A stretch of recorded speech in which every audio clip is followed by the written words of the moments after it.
Tattoo করা এটা মারাত্মক ধরনের অন্যায়। তারপরেও সাইদুর রহমান ভাইয়ের বদলে যাওয়ার একটা গল্প আছে। এক্ষেত্রে যুবতীদের এর থেকে শিক্ষাটা কি? আমি নিজেও আমার এই ভাইয়ের সাথে কথা বলতে চেয়েছিলাম অনেকবার। আমরা ট্যাটু সাইদুর রহমান নামে তাকে চিনি। ট্যাটু যারা করে তাদের কাছে সুপরিচিত এক নাম ট্যাটু সাইদুর রহমান। তার শরীরের ভিতরে 668টা সম্ভবত ট্যাটু আছে। আমি যতটুকুন দেখেছি বাংলাদেশে বেশ কয়েকজন এই ট্যাটু করে, এর মধ্যে সে একজন, আরও একজন আছে, তার নামটা এই মুহূর্তে আমার মনে নেই। এরকম ট্যাটু যারা করে, আদ-দাল্লু আলাল খাইরি কাফাইলিহি, ভালো কাজ করলে যেমন সওয়াব হয়, খারাপ কাজের আপনি সহায়ক হলে আপনি গুনাহের অংশীদার হবেন, গুনাহের ভাগীদার হবেন। তো বড় আশ্চর্য বিষয় যে ভাইটা ঠোঁটের নিচেও ট্যাটু করা আছে। 668টা ট্যাটু মানে সাধারণ কথা না। তার ঠোঁটের নিচেও ট্যাটু করা, তার নাভিতে, এমনকি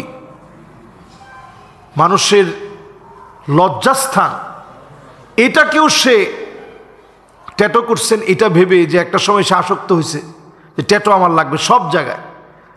তো ছোটবেলাতেই নাকি সে যখন প্রথম ট্যাটু করাতে গেছে সেখান থেকেই তাকে ঘর থেকে বের করে দিয়েছে যে ট্যাটু কেন করা হলো।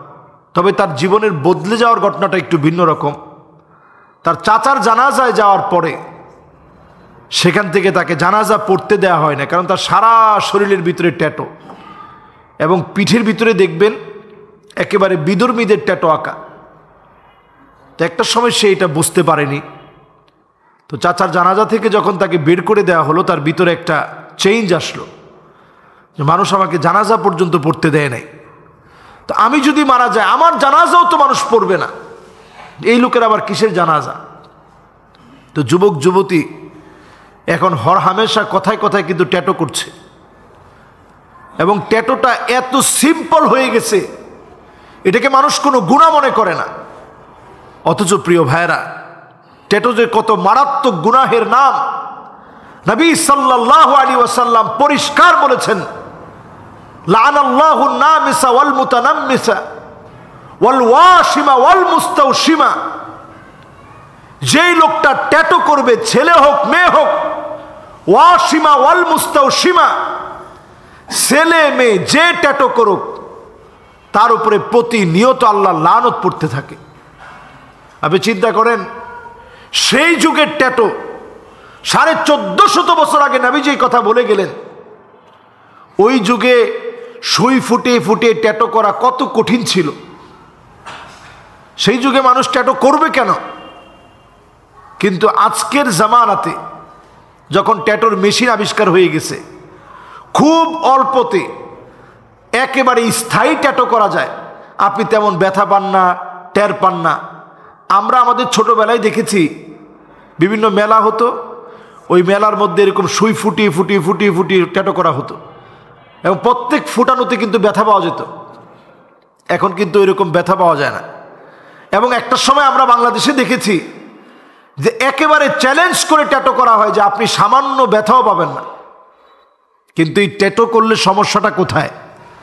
সাইদুর ভাইয়ের একটা জায়গায় আমি গ্যাপ দেখেছি, তার এই ফুল ভিডিওটা আমি দেখেছি, একেবারে পুরাটা আমি শুনেছি এবং দেখেছি। একটা জায়গায় আমার কাছে পরিষ্কার গ্যাপ মনে হয়েছে। তিনি বলতেছেন যে পানি পৌঁছে এবং লোম গজায়, তারপরেও যেহেতু ইসলাম নিষেধ করে এই জন্য আমরা করব না। আপনি শুধু ট্যাটুর যে সাইড ইফেক্ট এটা লেখে আর কিচ্ছু লাগবে না।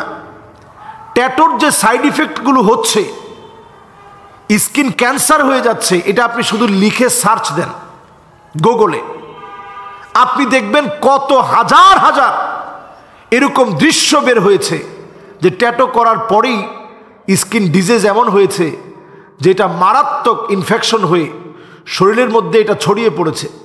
এবং উনি নিজেও বলছেন যে উনি ছোটোবেলায় ট্যাটু করার পরে ওনার চামড়া ভুলবশত ট্যাটুর ভিতরে ইনফেকশন হয়ে পরে এটা ছড়িয়ে পড়েছে, চামড়াটা ওই দিক দিয়ে পুড়ে গিয়েছিল, পরে উনি অন্য ট্যাটু করে এটাকে মিলিয়ে নিয়েছেন।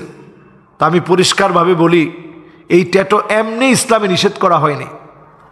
হুসনু ইসলামিল মারই তারকুহু মা লা ইয়ানিহ, ইসলামের একটা সৌন্দর্য হচ্ছে অনর্থক কাজ ইসলাম বর্জন করবে। তা আপনি এই সুন্দর দেহের ভিতরে আপনি কেন ট্যাটু করবেন? আমরা দেখেছি যে কানটাকে মানুষ ফুটিয়ে ফেলতেছে, একবারে কানটা বিরাট করে ছিদ্র করে ফেলছে। বিড়ালের আকার ধারণ করার জন্যে লক্ষ লক্ষ মার্কিন ডলার খরচ করে, বাংলাদেশের লক্ষ লক্ষ টাকা না, মার্কিন ডলার খরচ করে সার্জারি করে ঠোঁটটাকে বিড়ালের মতো করে কেটে ফেলছে। ঠোঁটকে বিড়ালের মতো করে কেটে ফেলে এরপরে সেই বিড়ালের মতো করে খাওয়া দাওয়া করতে পছন্দ করে। আমরা অনেককে দেখছি যে বাঘ সাজার জন্যে লক্ষ লক্ষ টাকা খরচ করে সার্জারি করে, ডলার খরচ করে বাঘের মতো এখানে লোম লাগিয়েছে, বাঘের মতো দাঁতগুলাকে একেবারে ধারালো করেছে, চোখা করে ফেলেছে। এরপরে অনেক সময় দেখেছি মানুষ কুকুর সেজেছে, যে মানুষকে আল্লাহ রাব্বুল আলামিন সবচেয়ে সুন্দর করে সাজালেন, সে মানুষ সাজার জন্যে ট্যাটু করে, সে মানুষ সাজার জন্যে বুড়ো প্লাক করে, সে মানুষ সাজার জন্যে দাঁতকে কেটে চিকন করে, সে মানুষ সাজার জন্যে নিজের ঠোঁটটার মধ্যে ইনজেকশন দিয়ে ঠোঁটটাকে ফুলিয়ে ফেলে। আহারে, মানুষের রুচি আজকে কোথায় চলে যাচ্ছে। মুতাফাল্লিজাত, মানুষ পরচুলা লাগায়, ওয়াসিলা ওয়াল মুস্তাওসিলা, নানাভাবে এই হারাম কাজগুলো আমাদের সমাজের ভিতরে হচ্ছে। এখন আমাদের যে ট্যাটু সাইদুর রহমান ভাই আছে, তার এখন বড় একটা কাজ হচ্ছে, তিনি আর এখন কোনো ট্যাটু করেন না। যত লোক ট্যাটু করেছেন তাদেরকে রিমুভ করে দেন, অল্প কিছু টাকা নেন, কয়েকটা সেশনে তিনি রিমুভ করে দেন। আমি আজকের এখানে সবাইকে উদ্দেশ্য করে বলি, যারা ট্যাটু করে মহা অন্যায় করে ফেলছেন, কবিরা গুনায় লিপ্ত হয়েছেন, আপনার জীবনের সুরক্ষার জন্যে আমি নিজে ডাক্তার কবির চৌধুরীকে প্রশ্ন করেছি, বাংলাদেশের সবচেয়ে বড় স্কিন বিশেষজ্ঞ তিনি। আমি প্রশ্ন করেছি যে এগুলো রসুল এত কঠিন শব্দে কেন নিষেধ করলেন? তিনি বলছেন, হুজুর কি কি নিষেধ করছেন? আমি বলছি, বুড়ো প্লাক করা, ট্যাটু করা, তারপরে দাঁতকে কেটে চিকন করা, অথবা ঠোঁটের মধ্যে ইঞ্জেকশন দিয়ে ঠোঁটটাকে ফুলিয়ে ফেলা, এগুলো রসুল খুব কড়া ভাষায় নিষেধ করেছেন। তো তিনি বললেন, এই নিষেধ করার পিছনের অন্যতম কারণ হচ্ছে, এই প্রত্যেকটা কারণ, এই যে বুড়ো প্লাক করবেন, এই চুলগুলো অনেক নিচ থেকে, গভীর থেকে এই চুলগুলো আল্লাহ তাআলা দিয়েছেন।